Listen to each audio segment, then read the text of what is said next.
반갑습니다. 11월 28일 월요일 대림절 첫째 주일이 지난 월요일 새벽 하나님께 올려드리겠습니다. 함께 찬송가 369장 부르십니다.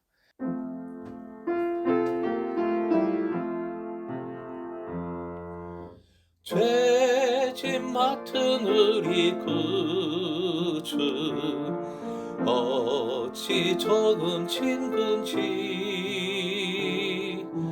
걱정 근심 무거운 짐 우리 주께 맡기세.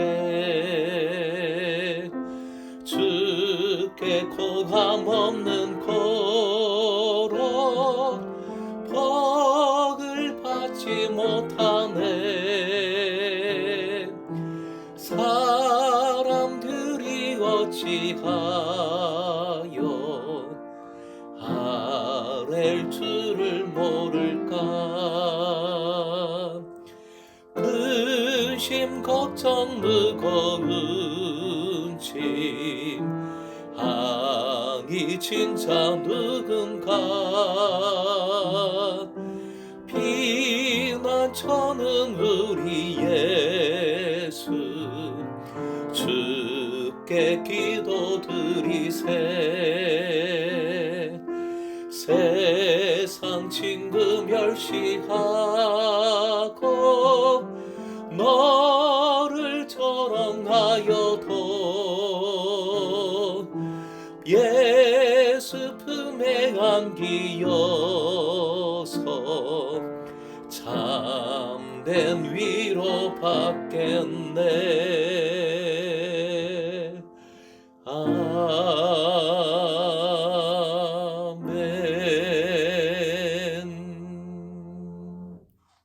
오늘 말씀 마태복음 13장 31절에서 35절, 31절부터 35절까지의 말씀입니다. 함께 읽겠습니다. 또 비유를 들어 이르시되 천국은 마치 사람이 자기 밭에 갖다 심은 겨자씨 한 알 같으니 이는 모든 씨보다 작은 것이로되 자란 후에는 풀보다 커서 나무가 되매 공중의 새들이 와서 그 가지에 깃들이느니라. 또 비유로 말씀하시되 천국은 마치 여자가 가루 서말 속에 갖다 넣어 전부 부풀게 한 누룩과 같으니라. 예수께서 이 모든 것을 무리에게 비유로 말씀하시고 비유가 아니면 아무것도 말씀하지 않으셨으니 이는 선지자를 통하여 말씀하신 바 내가 입을 열어 비유로 말하고 창세부터 감추인 것들을 드러내리라 함을 이루려 하심이라. 오늘의 기도 제목, 그리스도 안에서 하나님 나라의 풍성함을 바라보며 사랑하고 섬기게 하소서. 그리스도 안에서 하나님 나라의 풍성함을 바라보며 사랑하고 섬기게 하소서. 예수님은 또 비유로 말씀하십니다. 헬라어 원문에는 그냥 비유가 아니라 다른 비유라고 되어 있습니다.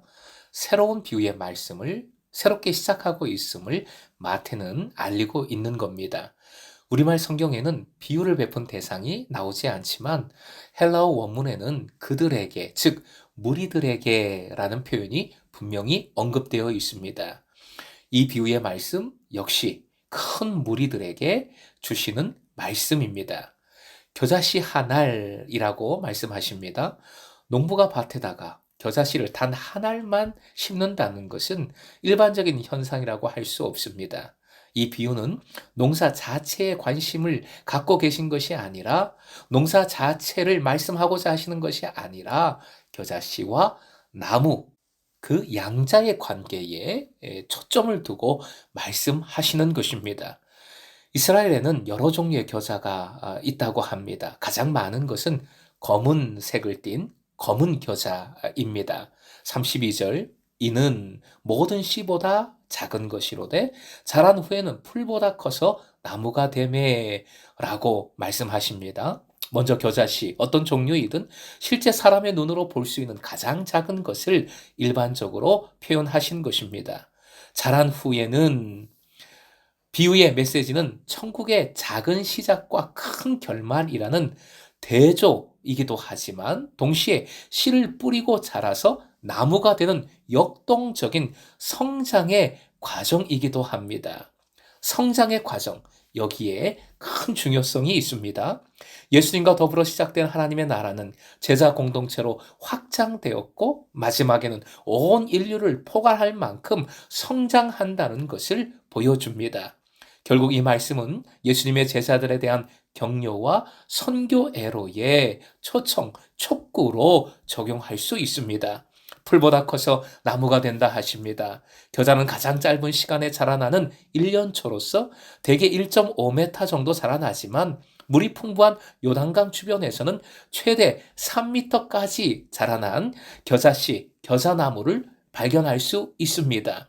하지만 겨자씨가 나무가 된다는 말은 좀 과장된 표현이라고 할 수 있겠죠. 역시 겨자씨와 그 이후에 자라난 그 성체의 대조의 중점을 둔 예수님의 말씀입니다. 공중에 새들이 와서 그 가지에 깃들이느니라. 이는 구약 성경 여러 곳에서 발견되는 표현입니다. 유대인들은 이방 민족을 공중의 새로 비유하기도 했지요. 예언자들은 하나님께서 종말에 하나님의 나라를 나무 심듯이 세우실 것이고 그 가지에는 공중의 새들이 와서 보금자리를 찾게 될 것이라고 예언했습니다. 종말에 하나님 나라 천국은 모든 민족이 와서 보금자리를 틀고 쉼을 얻는 곳이 될 것입니다.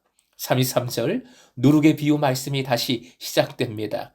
지금까지의 비유가 밭에서 주로 남자들이 하는 농사일에서 온 것이라면 이 비유의 말씀은 집에서 온 것입니다. 그것도 명시적으로 여자의 식사 준비, 여성들의 식사 준비 과정에서 온 것이라 할 수 있습니다. 음식 준비는 당시에 여성들의 몫이었습니다. 여성들은 밀가루에 누룩을 넣어서 반죽한 후 다음날 아침까지 두어 누룩이 반죽 전체를 골고루 부풀게 만들었습니다.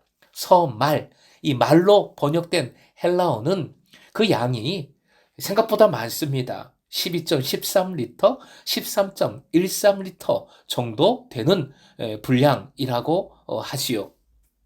그러므로 가루 서말은 무려 36.39리터 또는 39.39리터가 되는 많은 양으로서 100명이 넘는 사람들이 먹을 빵을 만들 수 있는 분량입니다. 이는 음식점이나 잔치집이 아닌 일반 가정집에서 반죽하기에는 너무 많은 양이지요. 밭에 겨자씨 하나를 뿌렸다는 것처럼 역시 이 말씀에도 의도적인 과장이 들어가 있는 것입니다.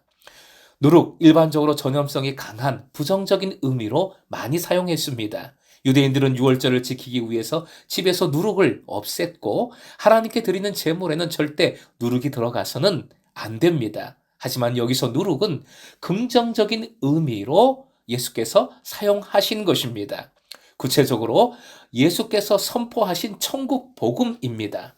하나님 나라는 보잘것없이 시작됩니다. 그 시작은 마치 겨자씨와 같이 작고 인상적이라고 할 수 없습니다.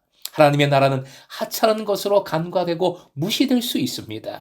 하나님 나라의 도래는 세상을 전혀 압도하지 않았습니다. 하지만 하나님의 나라는 그 시작과는 완전히 대조적으로 갈수록 인상적이고 감동적인 존재가 되기로 정해져 있습니다. 하나님께서 그렇게 작정하시고 이루시는 것이지요. 반드시 누룩처럼 크게 부풀어 오릅니다. 물론 이 말씀 외형적인 크기만을 말씀하신 것이 아닙니다.